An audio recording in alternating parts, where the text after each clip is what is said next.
When I was young, like many other children, I spent most of my time playing video games. But for me, there was always one type of game, one genre that I always come back to, and that was RPGs. For me, RPGs were the ultimate form of escapism. In it, you can become a heroic savior or a dastardly villain or even just a normal bozo who steals shit from other people's houses. But whenever I play these kinds of RPGs, I always felt like something was missing, a je ne sais quoi. And for me, I've come to realize that the world didn't feel real because my choices didn't really matter. And for a long time, I've accepted that deal that, video games development are a very hard thing to do and they're expensive, take a lot of time and a lot of people. And maybe creating a game where your choices matter was just not economically feasible. That was until I played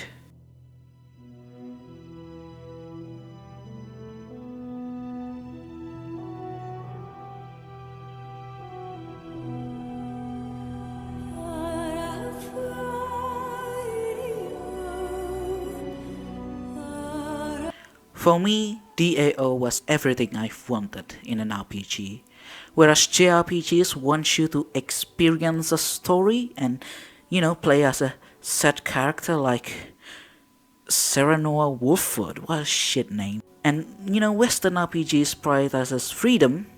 Dragon Age Origin was a combination of the two that allowed me to play as myself, being put in a role in the world of Thedas, where I can make actual, meaningful choices.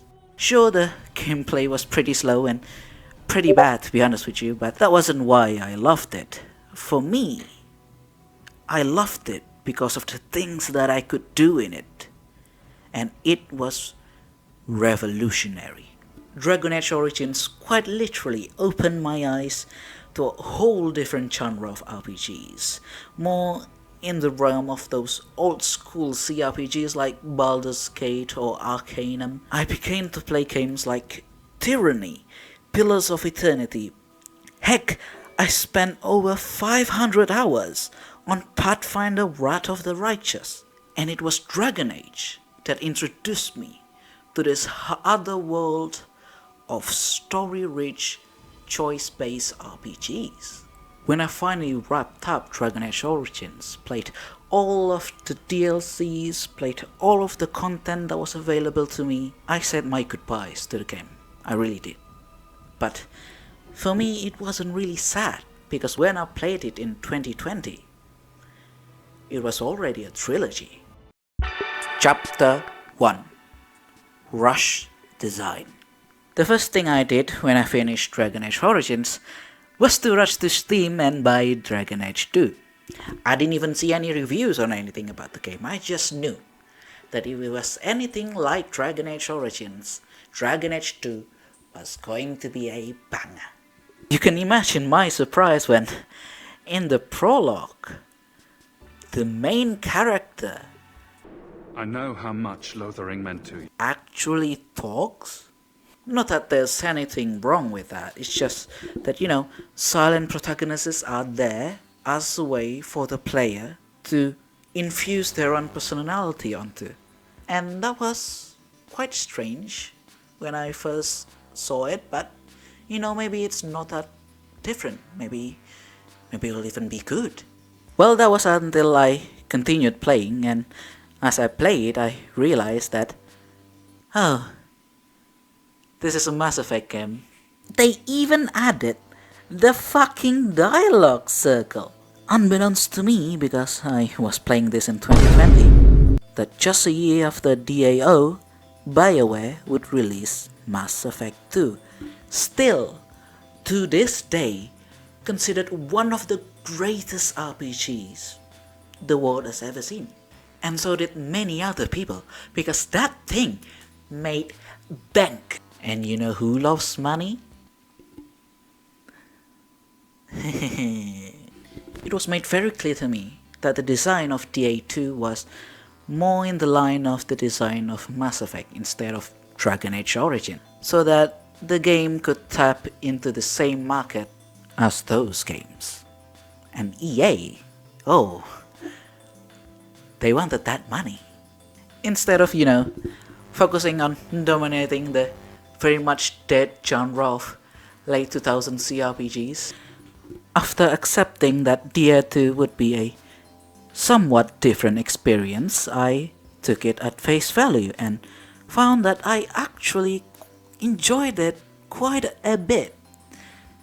But it was also made clear that the game of Dragon Age 2 was horribly unfinished and rushed, especially when you enter a cave and find yourself in the same cave as you had been 20 times before. There's a great story in Dragon Age 2 where your mother, who has always been there for you, was suddenly kidnapped by a serial killer and murdered. There wasn't even a reason why she had to die. She was just someone who looked a lot like the murderer's first love.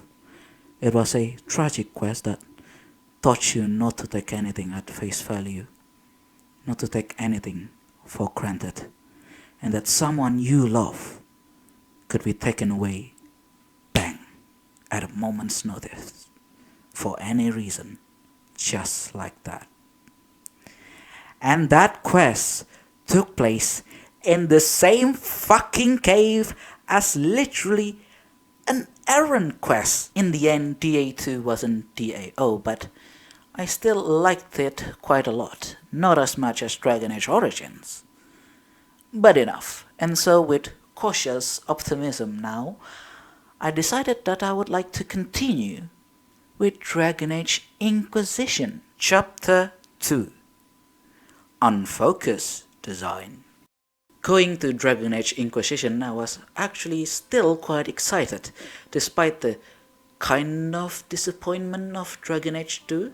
So, unlike the last one, I actually did my research, see all of the things that you could do, all of the choices that you can make, and oh my god, it's actually everything I've wanted. The moment I started the game, created my character, and finally, saw my love Liliana.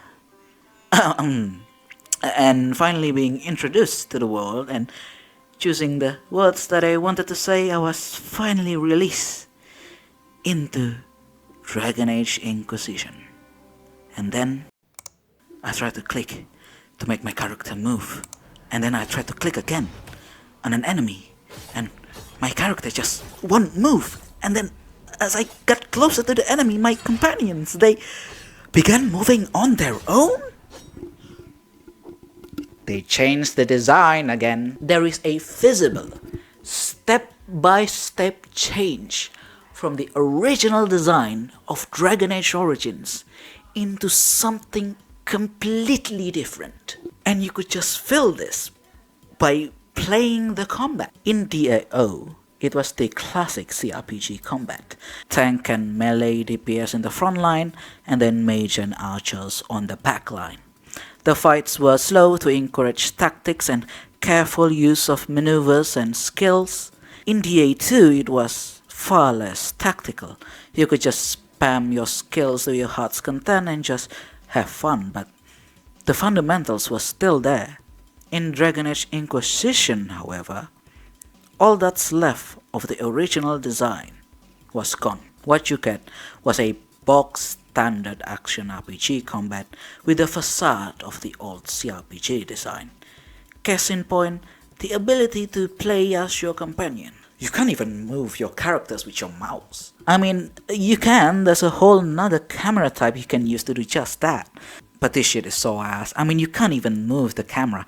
How am I supposed to see the enemy using this? As I've played through the game, I was dismayed by how much has changed. It did not feel like a Dragon Age game, with all of its errand quests, collectibles, and zones that you could go to. It felt like a Dragon Age MMO, because it was. And I was just so disappointed that I just stopped playing completely, even though I really tried to get into it.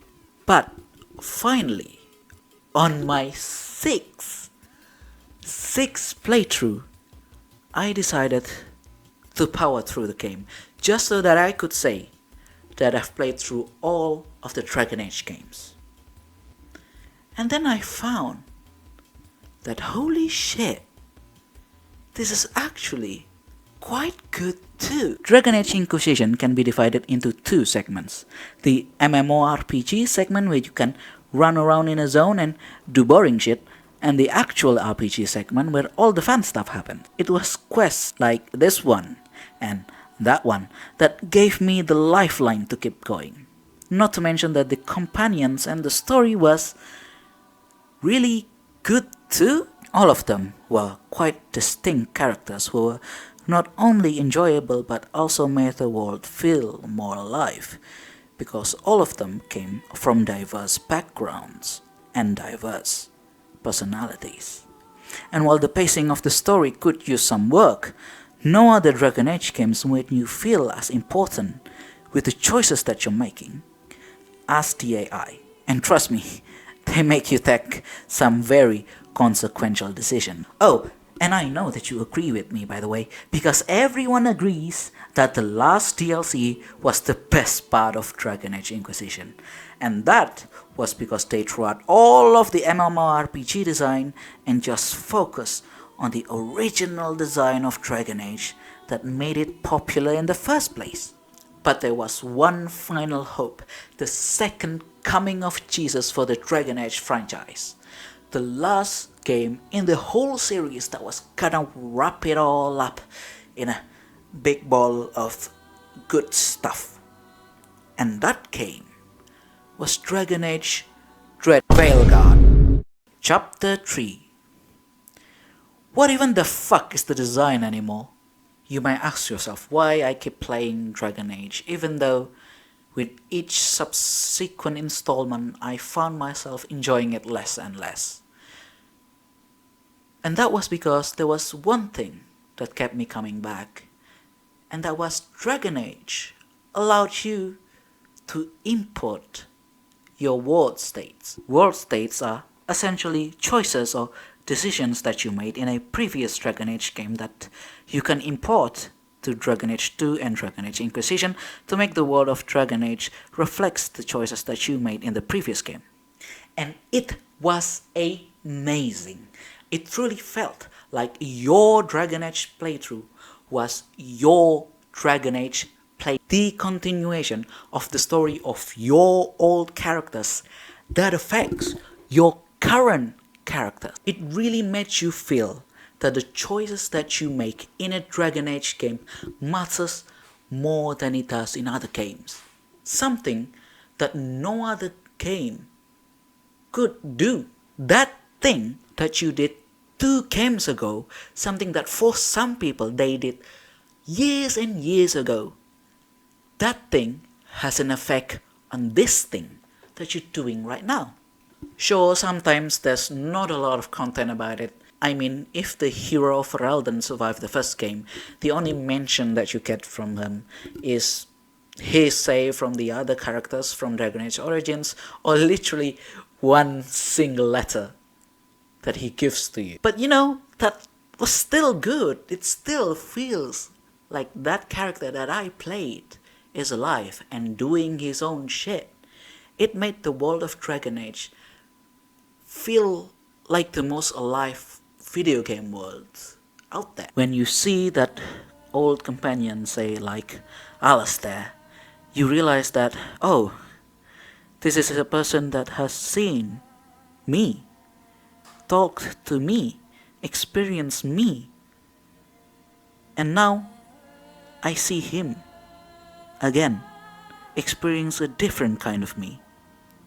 Even though it's all just codes and polygons, just characters who mostly do the same thing or say the same thing, it truly felt like they were a real person.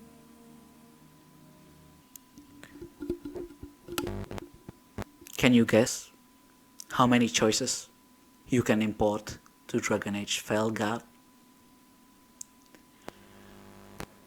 3. When I heard that Veilguard would only let you import 3 world states, I realized that, oh, they've fully given up. Because how can you have a Dragon Age game without a way to import all of the things that you did in a Dragon Age game? Veilguard is not a Dragon Age game. It's not even supposed to be a single player game. It was supposed to be a live service one, just one set in the world of Thedas. It's just that halfway through the development, EA realized that this live service model might not be as profitable as they thought, and told BioWare to change it, when most of the games were already developed in the first place. And now the developers were left having to rearrange the game into something that's not what it's supposed to be. That's why everything about it makes no sense. The pispo sanestized dialogue, the dog shit writing, the complete lack of any characters in the character. Veilguard had lost everything that made it Dragon Age. Because Dragon Age wasn't about the gameplay, or the story, or even the characters themselves. Dragon Age was ultimately about the choices that I made. It was about the things that I did in this world, the life that I lived in it. That was the original design.